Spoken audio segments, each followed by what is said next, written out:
Nice to meet you. And you, yeah. How's things been? Have you had a good summer? You've been touring with the book and things like that, and No, not really, not that much. I'm just okay. starting touring with Cold as Hell. I'm going to the first festival in almost a year and a half this next Yeah, weekend. wow. Okay. Yeah, Yeah, yeah. to Bloody Scotland, to the Scottish Crime Festival, which is great to be in front of a live audience again. I mean, it's been a long time since. What goes on in these festivals? This is quite a new area for me. I mean, I've always been obsessed with Nordic Noir, but from a book standpoint, Hmm. I've been kind of over the past year reading about these festivals and tours and things like that. Yeah. What goes on? Is it getting all the kind of writers together and talking about collectives about their Yes. writing and things like that? It's usually set up with panel events Mhm. where like maybe 2 or 3 authors get together with a moderator and they chat about some subjects in the books and how they write and all sorts of things. Sometimes there is a theme in the panel, sometimes not. Sometimes it's just generally about your books and your writing. And then the audience usually gets to ask questions, and then you can sign afterwards and have a chat with the readers, which is nice. Mhm. And these are usually quite fun events to go to. So if you like reading and books, I would totally recommend it.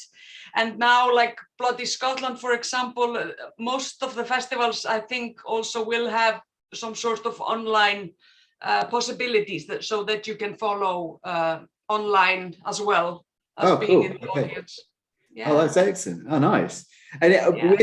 with you for your book, you've got Cold as Hell, which is coming out at the end of October. Am I right? Yes, That's coming yeah, back, and that'll be paperback. Is that right on there? So that'll yes, be yes, available there yeah. with that. And what can you tell us about this novel coming up? It's a start of a new series Okay. in the way that it is an independent book. I mean, there is a longer story. You follow the characters for more books, but the story, I mean, kind of finishes. Each story finishes in each book. So it's about a woman who is part Icelandic, part British, that returns home to Iceland to look for her sister that has gone missing. And when she comes and starts looking for her, she realizes that she's maybe into more than she had bargained for. So mysterious, kind of in a bit in the line of like this new domestic noir that's going on in America right now, which I really like. Domestic But of course, noir. it's Oh, always Nordic. I mean, you can't get out of that, the Nordic noir feeling. yeah. Yeah, yeah. I haven't heard of that. That's a good one. Domestic noir. I like it. We came Yeah, across vampire Nordic noir oh, with a yes, series called Post Mortem, which was exactly. interesting. It Yeah, worked, but it's good, yeah, yeah. yeah, But it does stem from Nordic noir, I guess, at the end of the day. yeah, yeah, yeah. And Absolutely. for Yeah. someone, I speak for myself as well, Mm. who is new to your writing, where do you say would be your best entry point with your books? Because there are lots of series, and because someone actually asked about this new one Yeah. coming out, is it the first of a series, or or in the middle of others? Because there tend to be a Yeah. lot of trilogies and things out there. Yes. For someone Yeah. new to your stuff, where would you say, where's a good place to start, or even from the beginning, technically, I guess? But Yeah. I would start with Snare, okay, which is a first of a trilogy.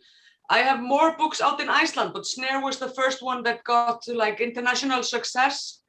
And it's a trilogy called Snare, Trap, and Cage, and okay, it's a drug smuggling financial crime thriller.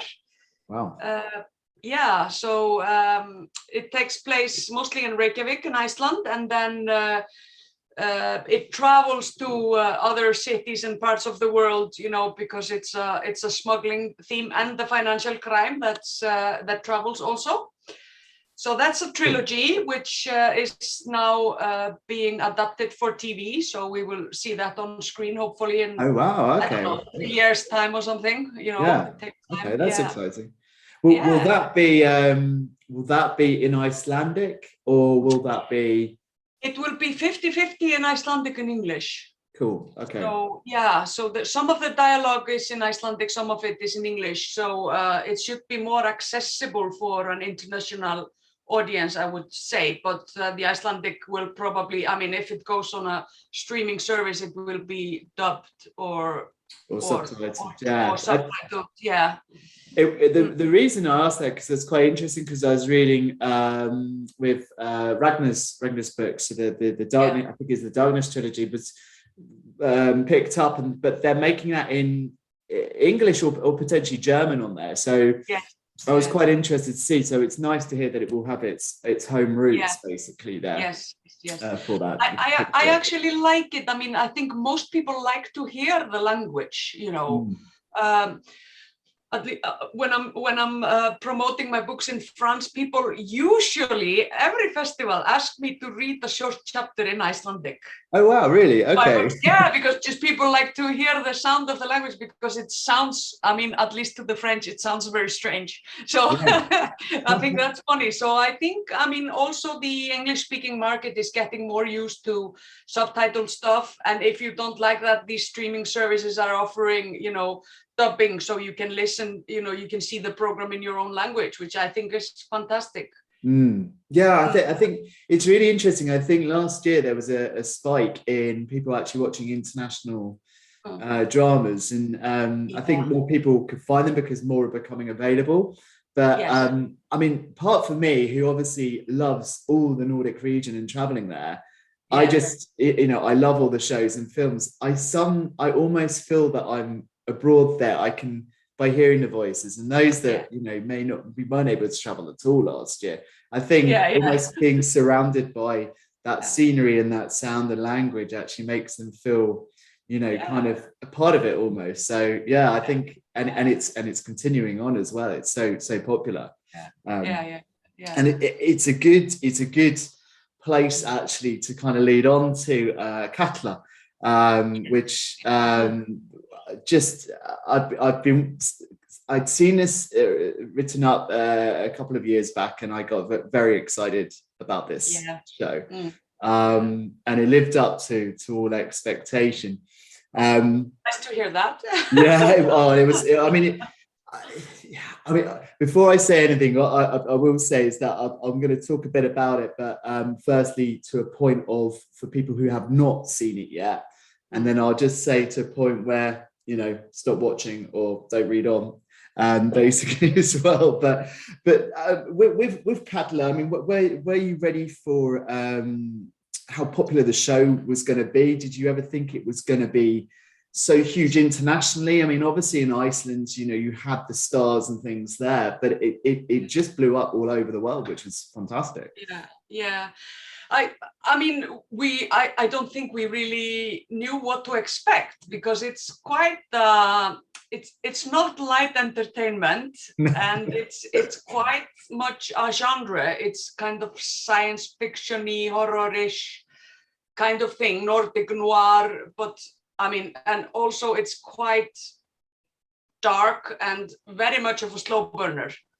So we really had no idea what to think. And I mean, the nice thing about working with Netflix was that they just gave like complete artistic freedom, which I thought was very interesting. They said that, I mean, this is your show, you just make it as Icelandic or as weird as you like. It's wow.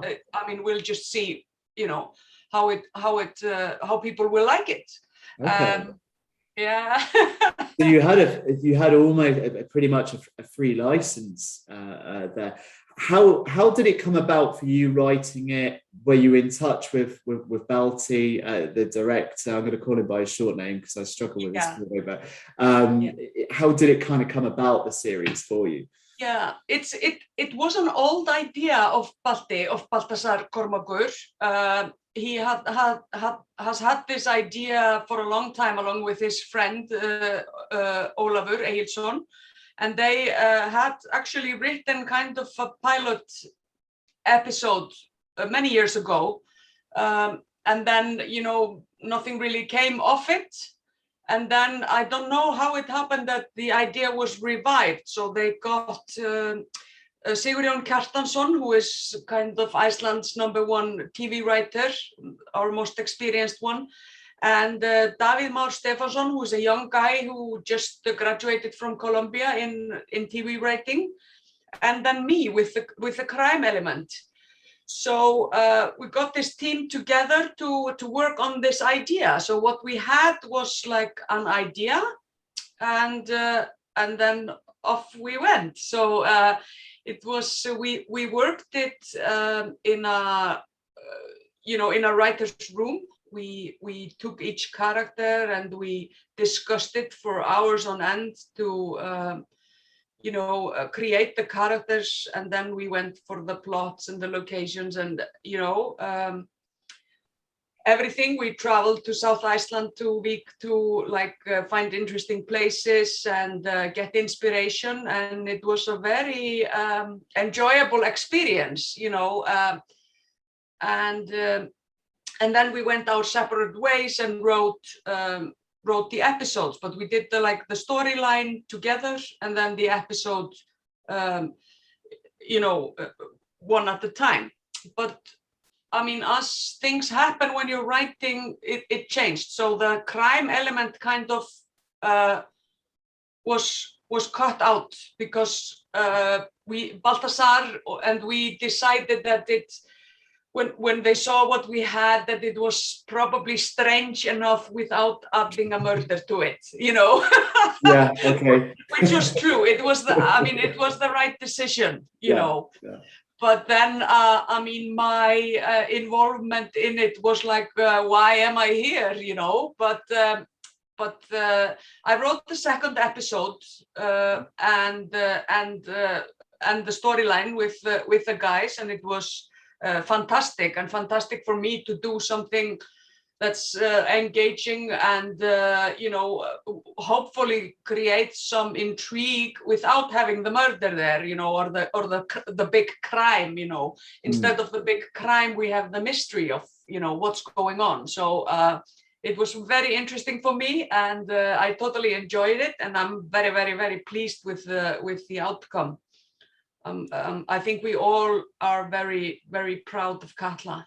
Yeah, no, definitely. It's an incredible series. And one thing, amongst obviously the scenery in Iceland, which is always, going to provide an incredible backdrop and everything for it. But I want to talk about the cast as well. I mean, were you aware of any of the cast members at the time, or with the people that you pictured? Because I mean, you've got some serious people like Ingvar, Bjorn Thor's playing in there, and then from Sweden as well with Elliot of him as well. It was just like, wow, okay, it's incredible. Yeah, well, I mean, of course, I mean, Baltasar is such an experienced director, and he has, everyone wants to work with him when he produces something. So that's just simple. It's quite easy to get the best actors and so on. But what's interesting there is, I think the two young girls, because one of them is quite a young actress, Iris Tanja Flickering, and then Guðrún, or GTRN, is a musician. She's not an actress.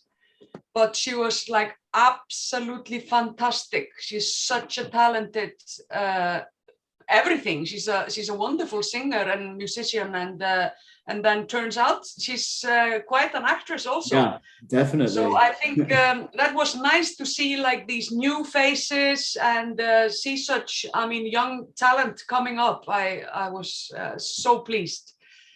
There was a great story I heard from Iris where she and Gudrun were performing at the theatre in Reykjavik together, and they had both auditioned for the roles in the film, but they both had not told each other, and then they got told and they found out they were sisters. So that I just, and then suddenly they were like, oh, you went for Katla, that whole thing there. And their chemistry and everything was absolutely incredible. Yeah. And the casting director was actually working on some production in the National Theatre where Iris Tanya was had a part, and Guðrún was having the music. So I mean, it turned out that way. It was very serendipitous.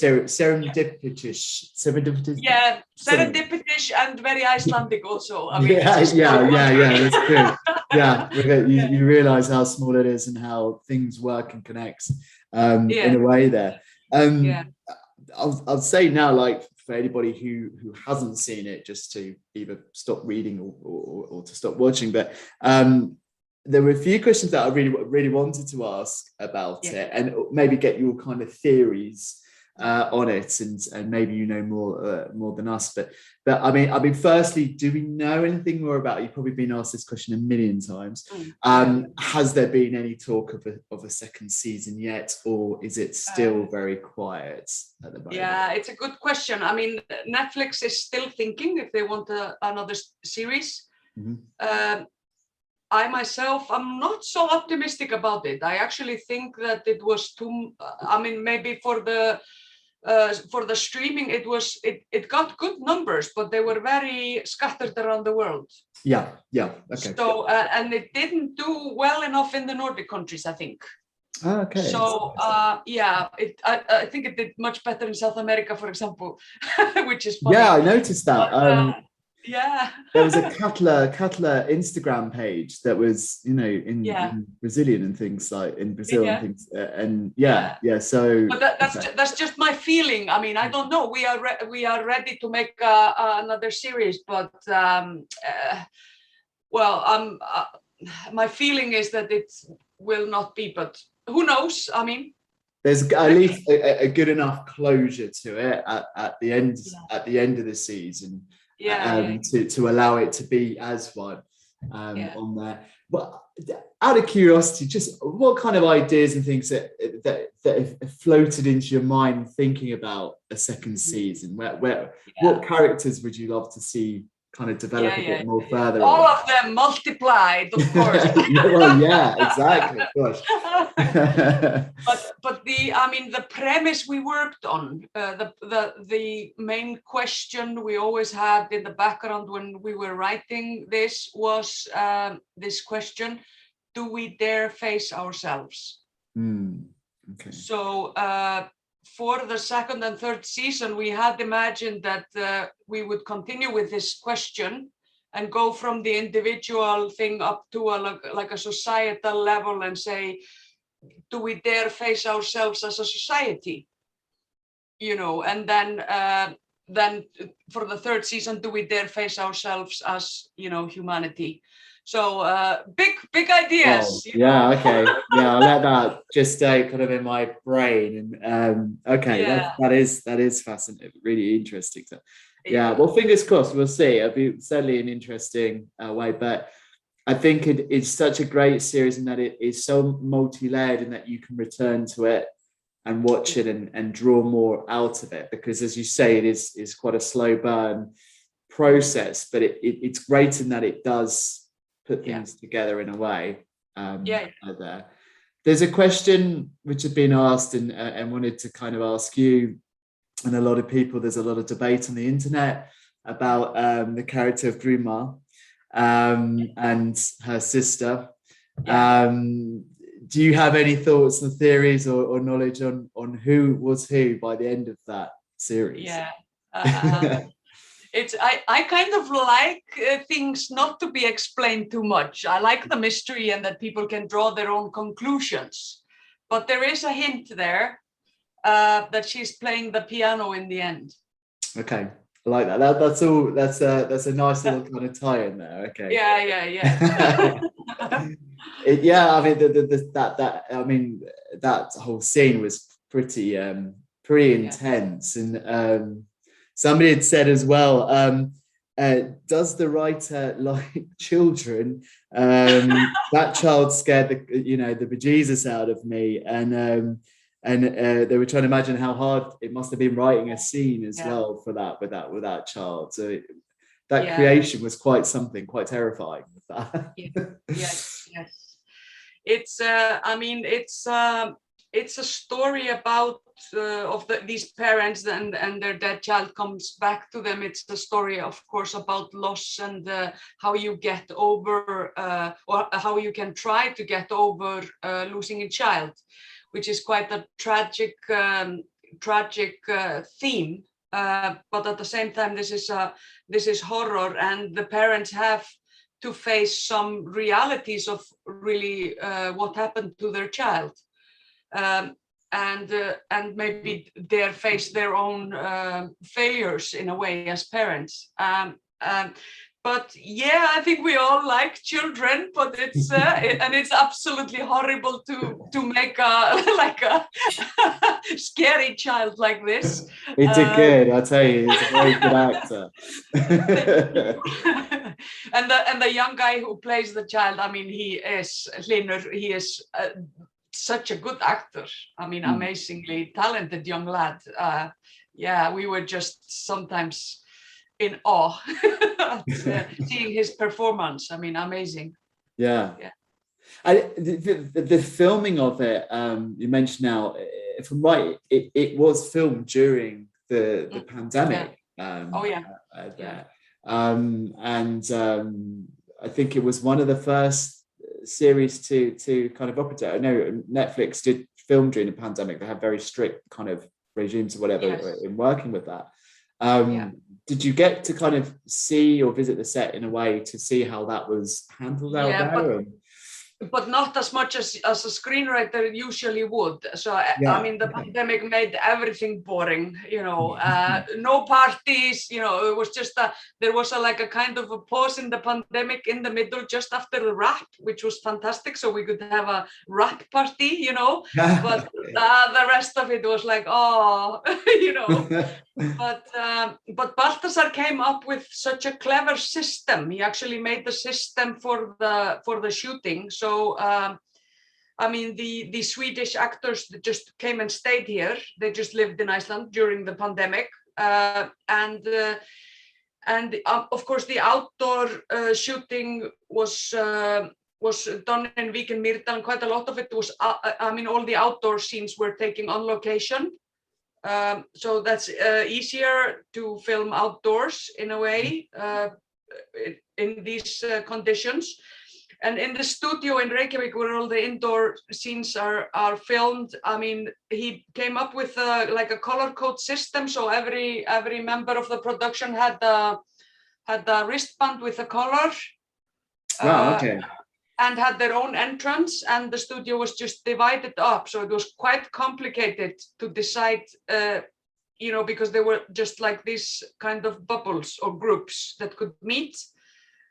Nobody could go into hair and makeup without permission. Nobody, it was like very complicated, and he had security guards on every entrance, so there would be no mixing at all. It's such high stakes going on. Because filming costs a lot every day, and then there was it was like security guards, and then there was testing like every day. Everybody tested every day, and the showrunner actually tested positive for COVID, so he had to go home, which was not good because he's the key guy, Sigurjón Kjartason, who also is one of the screenwriters, and he's the on-set fixer for everything. So but I mean, thank you to modern technology, he could stay at home with a headset and the computer screen in front of him and answer questions and find solutions to things. And fortunately, he wasn't very sick. He didn't feel that bad, but even if he was positive for the virus. But it was like it was quite a hassle.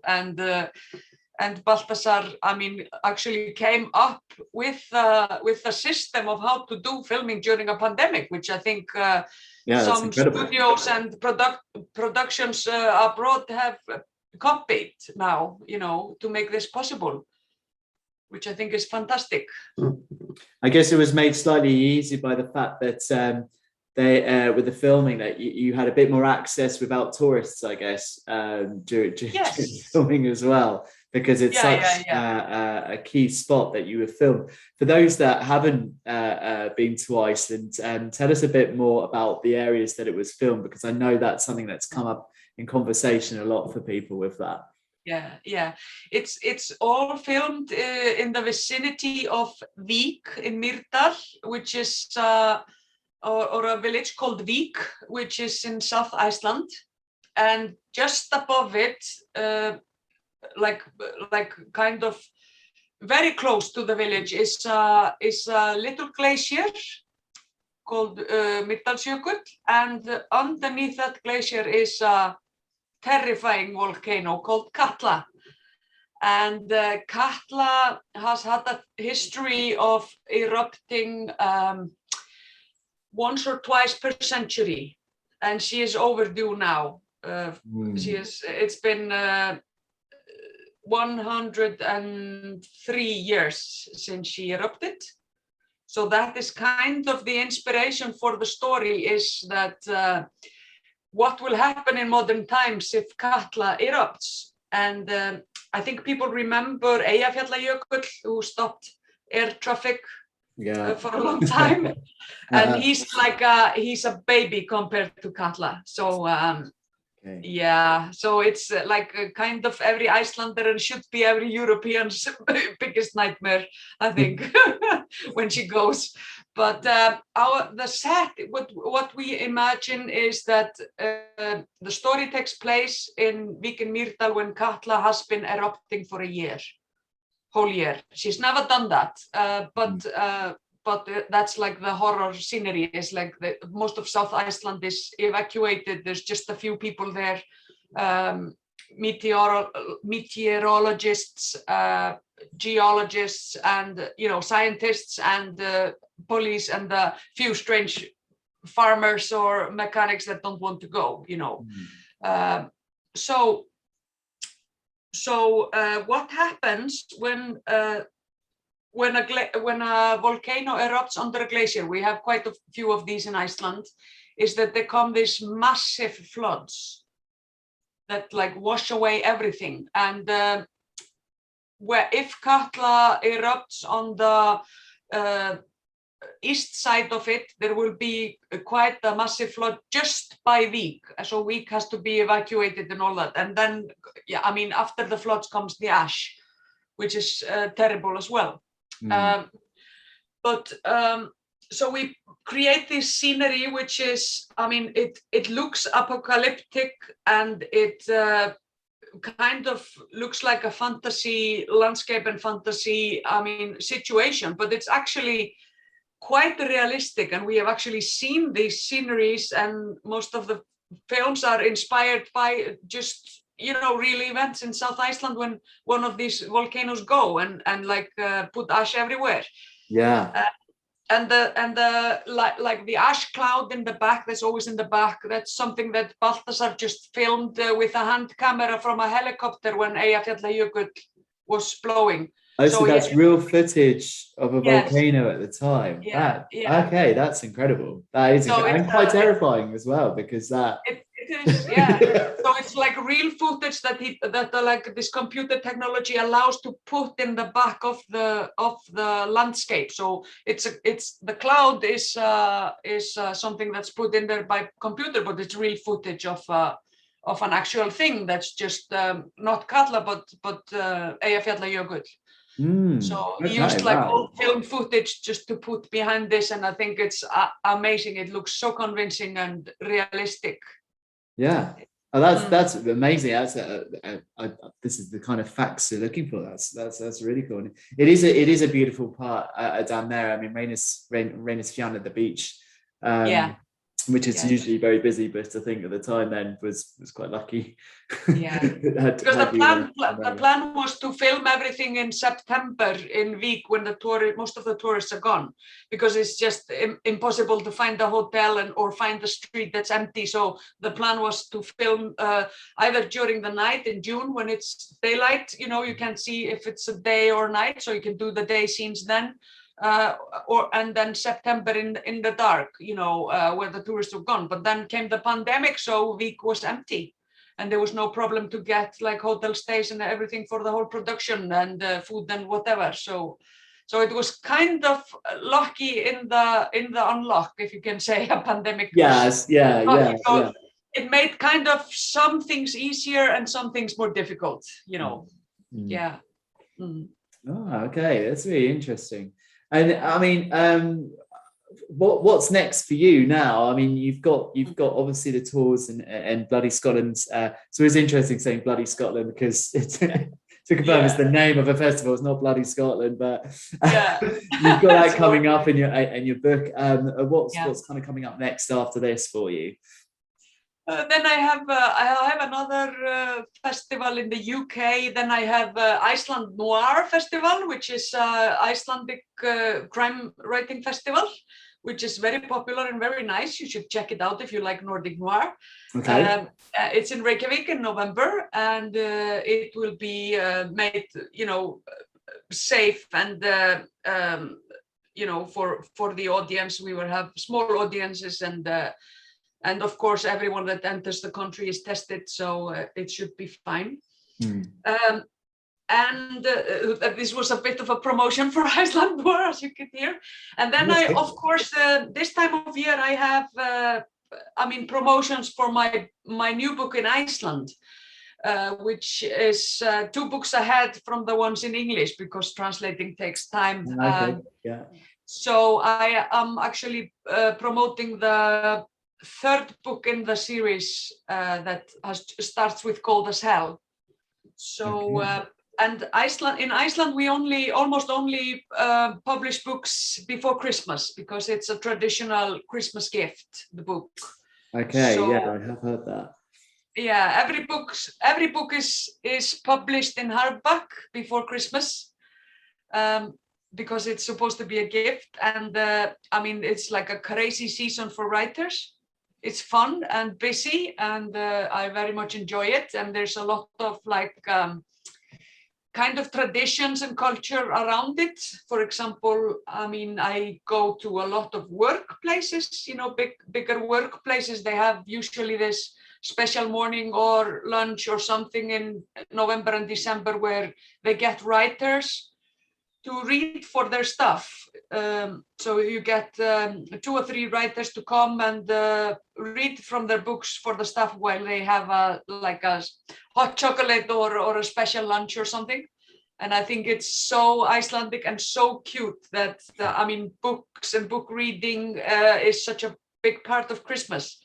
So I really love all the traditions around that. So this is what's next for me. It's the Christmas book flood, as we call it. Christmas book flood. Okay. Yeah. God, yeah. And that reminds us that Christmas is not too far away either. But at least Cold as Hell is coming out in the UK here. It's with Orenda Books. It's a publisher on that. So that's quite exciting there. Yeah, that's great. It's fantastic. Well, I'm looking forward to.